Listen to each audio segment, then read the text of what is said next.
I went into a Woolworths once and bought a parakeet for $10 and taught it how to talk, Mr. Big said. Parakeets can't talk, Carrie said. It talked. It said, hello, Snippy.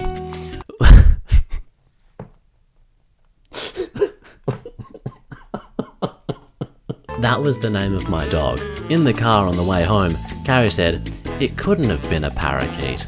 It must have been a minor bird. If I say it was a parakeet, it was a parakeet. Carrie snorted. That's stupid. It talked, Mr. Big said. He lit up a cigar.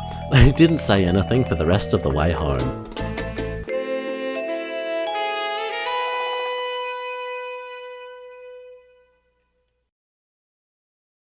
Well, I'm back after my New Year's break. My wall-mounted A is, I don't know what happened to it. It looks like it caught fire somehow. I've got a good feeling about this one. Let's open with a strong showing. Once upon a time, in a magical land called Manhattan. Carrie, it's the first season. Once upon a time. Good news. Charlotte is in love. The guy's name is Jack, whom she met at a black tie gala benefit for Epstein-Barr, commonly known as herpes virus 4. To soften the blow of this devastating news, we're given a series of comedic posters of diseases and activities that the rich all consider to be charity work. And yes, before you ask, they do go rollerblading on a date. The two lovers decide to host their own Epstein-Barr gala. Charlotte is a real good sport about Jack squirming around on top of her. Maybe she's distracted because those candles are so close to that lampshade. I certainly find it very distracting. Jack asks Charlotte what her fantasies are, and she's perhaps being deliberately obtuse when she says she'd like to own her own gallery. Jack has no such squeamishness, and he immediately clarifies the issue, which gets a big laugh. No, actually, I meant more like screwing in an airplane bathroom kind of fantasies. Look out, Samantha. Someone's gunning for your title of funny one. Not to be outdone, Carrie also makes a very funny joke. The closest Charlotte had ever come to getting screwed on a plane was the time she lost all her luggage on a flight to Palm Beach. Those tricky airlines. And the food. Charlotte knows how to play the game now, so says she would like to have sex in her parents' bed. We'll add that to the wiki. We don't kink shame here. Against her better judgment, Charlotte returns the question. Jack says he's always wanted to do a threesome. Wait, hold on, is that the right syntax? Jack wants us to do a threesome. Oh, wow, sorry, Charlotte, that's absolutely the correct syntax, apparently. The gang is busy eating breakfast. No barrier for Samantha, who decides to broach the topic of anal sex. Anal sex? Any sex. Which I believe is a record for this show, at a brisk sub 3 minutes. Charlotte's introduced the topic of doing a threesome, and that's all the invitation Samantha needs. She purports that the best way to enjoy doing a threesome is as the guest star. I guess the term unicorn hasn't been invented yet. Maybe after we nail down the syntax issue. I've never done a threesome. Never done a threesome. Oh. Maybe we should also make an effort at sequiturs while we're there. I won't even wear a thong. Jack thinks I'm sexy. Charlotte says Jack thinks she's sexy, a compliment that Miranda shoots down with all the enthusiasm of John Wilkes Booth given season tickets. He's just buttering you up. Charlotte compounds the awkwardness of the anal sex tangent by insisting on choosing a friend as the unlucky relationship bullet that is doing a threesome. Charlotte nominates Carrie, Carrie nominates Samantha, and Samantha nominates Charlotte, who in this context we agree is allowed to be attractive. Miranda seems upset by her exclusion from this triad. Or maybe the implication that someone finds Charlotte attractive. Miranda, read the room. The episode's called Three's a Crowd. Take a hint. Oh, great. No, forget about me. Were threesomes the new sexual frontier? By the mid-90s, AIDS rates were declining, so sure, open up a new sexual frontier or two, who cares? I also appreciate the musical transition. Well done, director. So far, it's the highlight of the episode. Carrie uses her razor-sharp wit to slash the wrists of insight by comparing a trio of anything to doing a threesome. Fat, low-fat, non-fat, first, business economy, Mo, Larry, Curly. These three ducks are all technically male, so it breaks the pattern, but the point's well taken regardless. Even magicians are in on the fun. Wait, that can't be right. That decorative clown is still on the hallway table, so Carrie's been taking a lot of hits this episode. Nice wall-mounted letter, by the way. Anyway, Samantha seems pretty thrilled to be some weirdo's mistress. I love that you're not my wife. I love that too. Very smooth. Immediately after you're done, it's time to roll over, cuddle up, and whisper sweet nothings in your lover's ear about how much you both hate your wife. This tool's name is Ken, ostensibly a wine importer, but he seems to be doing plenty of exporting of wine as well. Ruth won't even get on top. Ruth is the wife who, in a turn of good luck, seems to be far, far away from this episode. Even with a resentful, cheating husband, I'd argue that she's by far the luckiest person we've met this episode. I mean, case in point, it took him 2 seconds of refractory period to bring up his sham marriage. I love that you're not my wife. Speaking of decency, Charlotte and Jack are back from using the poor as a prop to support their schemes of upward social mobility, generously labelled by the show as a date. She and Jack had just had another fantastic date, dancing for dyslexia. Oh, she's so proud of herself, dancing for dyslexia. Shame, I would never. True to life, a beautiful woman materialises immediately to begin flirting with everyone. Have a light? Sorry, I don't smoke. She was flirting with us. I think she was flirting with you. It does seem suspicious when there's a lit cigarette right there, but Charlotte's self-esteem is still bleeding out at Ford's Theatre. Jack pulls some crap out of his ass about Charlotte being the most beautiful woman in the world, which in my opinion would deserve a thank you. Thank you. I think she put her hand on my leg. Wow, she must really like him. That night, she had an eye-opening experience.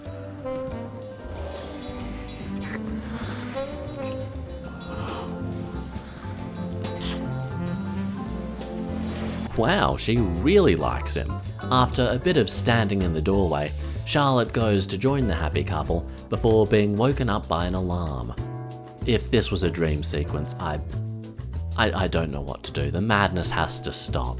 I won't lie, this will be one of the more cringeworthy episodes that I've borne witness to, but this scene in particular made me physically recoil in my seat. The show has done an excellent job at making doing a threesome unsexy. So credit to them. Miranda's in therapy. Hooray!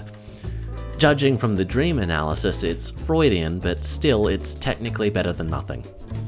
Miranda's feeling a little bit left out, because none of her friends said that they would do a group sex with her. This neediness could explain the coordinated outfits with this tissue box. But if your friends won't go down on you, who will? Miranda, it is a tragedy that you weren't around for the invention of the internet in 2014. So you're saying that you're attracted to your girlfriends? No! No. Doing a threesome proves you're not gay. Have you even read the book?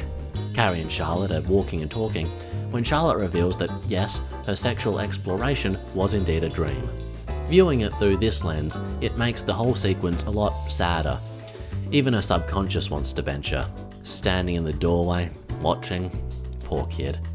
Charlotte is seriously considering doing a threesome at this point, with the baffling assumption that it will automatically strengthen her relationship. Carrie is the voice of reason, with an articulate point. I don't know, it's your call, but don't do it just to make Jack happy. Don't you think it's weird that you're thinking of sleeping with someone you don't know to get closer to Jack? See, that's the kind of advice that should be in your column. It's so good, it should be in your column 3 or 4 times. Charlotte's suspiciously contrarian to Carrie's cautions, and I have to wonder how much of this is Jack's idea anymore, and how much of this is just Charlotte waking up hot and bothered. I will insist, however, out of personal vindictiveness, to stop short of accusing the writers of characterization. Charlotte says something vapid to diffuse the situation, and Carrie and I can breathe easy. The situation's returning to normal. Do you think my hair is too shiny today? Nature is healing. At least we're not catching up with Samantha some more, but to pay our dues, we do have to endure a talking head segment. It would be a pretty subdued segment, if not for this slide whistle at the end. And golden showers. I seem to... Carrie's drinking some tea next to Mr. Big CD rack and Cone when the man himself asks for her opinion on a tie. Carrie tells Mr. Big about the column she's writing. She asks if he's ever done a threesome, and instead finds out that he used to be married. Carrie thinks that her lack of sexual adventurousness is causing her 2-episode-long relationship to fizzle out. Samantha helps by beginning to complain about Ken's wife. You know, that's why Ken's fucking me. His wife won't even give him a blowjob. Is that supposed to make me feel better? It's kind of romantic in a way. Both Samantha and Ken both love to complain about Ruth. Miranda mercifully reminds Samantha that Ken will never leave his wife for her, and Samantha responds with, "Genuinely one of the worst takes I've heard in a while." This is ideal. No muss, no fuss. Yeah, being the affair partner, how could that possibly blow up, right, Samantha? Miranda tries to seduce Carrie while she tries on lipstick. One thing at a time, Miranda. Folks, I'm sorry, this episode's a mess. I had such a good feeling about it as well. The coveted Worst Take of the Episode award is suddenly a tie, as Samantha and Miranda both suggest to Carrie that she should stalk Mr. Big's ex-wife, for whatever reason. Needless to say, Carrie's all in, and immediately books an appointment with her victim. Barbara works in publishing. Poor Barbara. Barbara's just booked an appointment to be stalked. Carrie is going to go to this woman's place of work, waste her time with a go-nowhere book pitch, and stalk her. Poor Barbara. Barbara says she's a big fan of Carrie's work. Poor Barbara. I hope Ruth is somewhere sunny, wherever she is, far, far away from this. Carrie seems to have been able to research and find her boyfriend's ex-wife, but has stopped short of actually learning what the company does. Children's books, specifically. Once upon a time. Don't let Carrie's writing style fool you though, she is unprepared. Carrie was going to go in and pitch a steamy romance novel. Remember when I said that this episode had a few cringy moments? Carrie's now improving a children's book in order to make it seem like she can organise a meeting with a genre-appropriate publisher. Why it's necessary to salvage this situation instead of just admitting that you made a mistake and leaving is never explained. You know, maybe this isn't so much cringy as vindicating. I pulled an idea out of my ass. After all this show's put me through, I get to watch her squirm. My story is about a little girl named Kathy. Go on. She's got these magic cigarettes, and whenever she lights up, she can go anywhere in the whole wide world, you know, Arabia, New Jersey. Take note, when Carrie Bradshaw thinks exotic, her points are 1, Arabia, 2, New Jersey. I think I like that joke. Actually, credit where it's due, I enjoyed that joke. For whatever reason, this children's book publisher has been dying to do something with an edge. It was the last straw. Oh, another twist of the knife. You know, if I didn't envy Ruth before, I do now. She isn't even aware of this travesty. Samantha is looking at flowers, cute, when the unimaginable happens. She runs into Ken, and that woman he's always hanging around with. What's the deal with that? Oh no, Ruth. Oh, I hoped you'd escaped. I wasn't hoping you'd steal Carrie's coat, but still, it's been a weird time for you. Ken, eloquent as always, immediately blows the lie he has cooked up by refusing to acknowledge that he knows Samantha, whom has already addressed him by name. Ruth gets quickly ushered away from the horrible scene, looking sad enough that she could be a date night for Charlotte.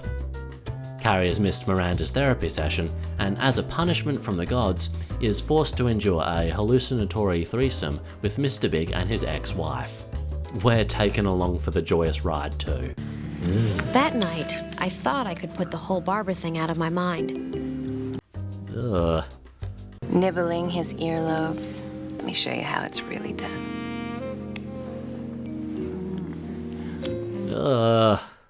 Carrie, back in the land of the lucid, stops what she's doing, rolls over, and has one of the worst takes this episode's graced us with yet. So I guess you couldn't avoid a threesome, because even if you're the only person in the bed, Someone has always been there before you.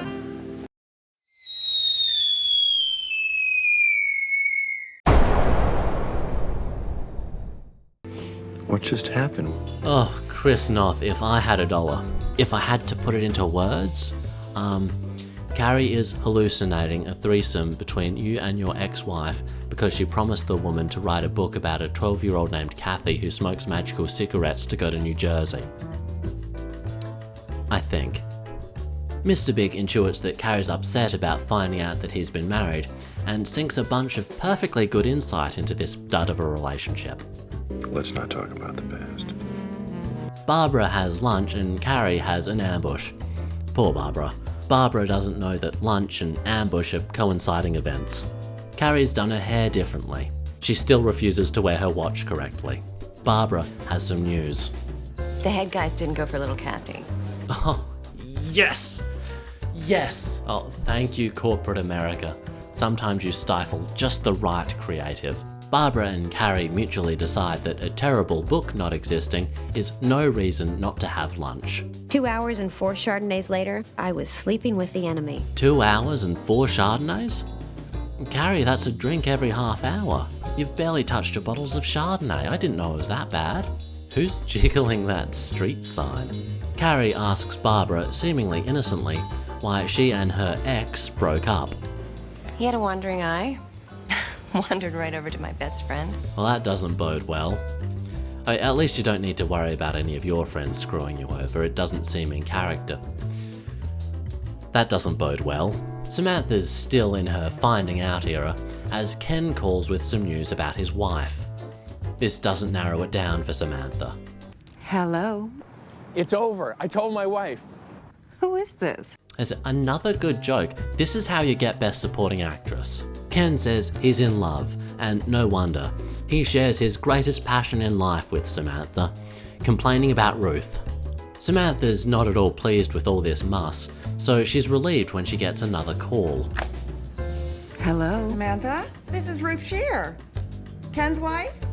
She's not relieved when the person calling her turns out to be Ruth, who also apparently doesn't like to wear watches correctly. No. Sam's no muss, no fuss affair was starting to feel very mussy. That's a good joke. Maybe this episode's okay. Ruth, crying and afraid of being alone, offers to do a threesome with Samantha and Ken if it means keeping their marriage alive.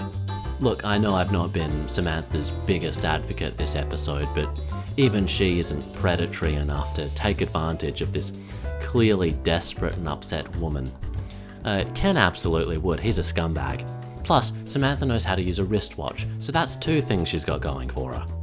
Samantha says goodbye to these people forever, which unusually in an episode about threesomes is so far the most tempting fantasy presented yet.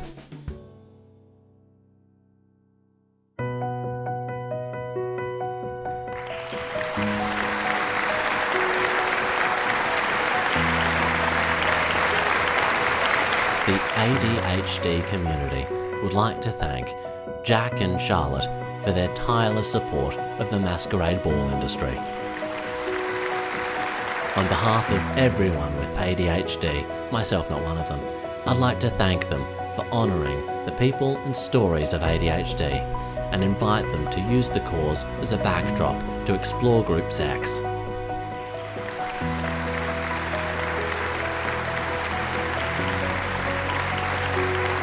Joking aside, I'm just glad that between all the flirtatiousness, the needs of the vulnerable aren't being used as a cheap prop for rich socialites to cavort with the plausible deniability of selflessness.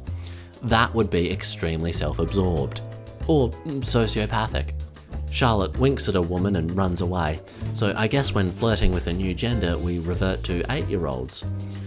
Which is nice to know, thanks for the heads up. She runs upstairs and Jack follows to check if she's okay. Which is actually kind of nice. I wasn't expecting any empathy at this charity ball. Charlotte and Jack start to get frisky in what I think might be someone's home. There isn't an establishing shot, so I guess the bed implies that this is someone's home. Oh, not at the ADHD masquerade ball, have some respect. At least he closed the door. is there a door? I don't think there's a door to this room with a bed. Is this just the designated hookup room? Kylie Masknogue has also followed them upstairs, and also doesn't bother to close the door. She asks if it's okay to join them, and Charlotte says that it is. Maybe not closing the goddamn door is for the best, as it makes leaving somewhat easier. The ADHD masquerade ball earns its name when Jack and the mystery woman forget Charlotte's there. Charlotte gets completely ignored, a semantically damning problem when it comes to doing threesomes, and leaves the happy trio to it. What an asshole. Where is the door? Miranda's therapy seems to have taken the self-help route. Miranda finds a couple from the newspaper, presumably not the same newspaper as we were shown earlier, and is treated to a compliment when the gentleman says, quote, she is not but ugly. The woman also mimes gagging. The promised threesome is a birthday gift for Mark. Another instance of a woman going along with the performative threesome for the benefit of her partner.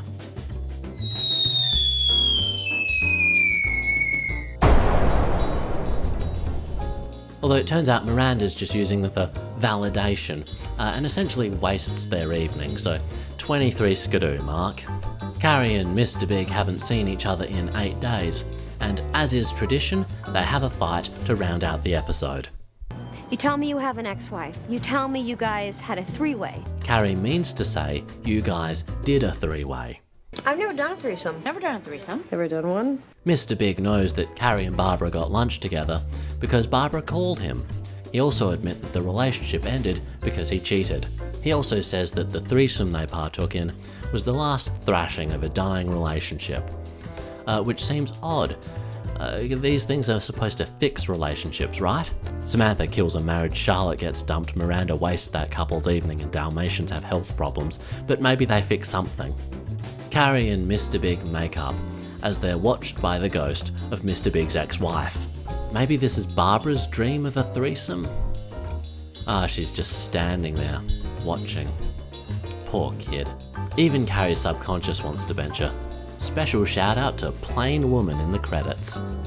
Charlotte seems to have swept this episode, having not done anything very wrong. Except the shameless tokenization of the vulnerable to advance her own social position. But that's understandable. I mean, what are the vulnerable going to do about it? Give 'em hell, Charlotte. Miranda wasted that nice couple's evening. They were, kind of. But ugly. And was generally needy. Tellingly, I rate that less problematic as the willful exploitation of social problems by the rich. The moment we've all been waiting for has arrived. The reveal of whether I find facilitating an affair worse than stalking a woman.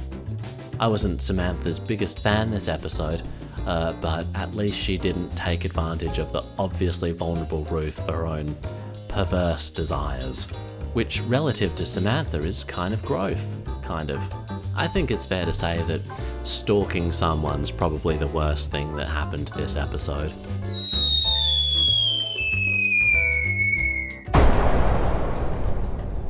Carrie stalked a woman.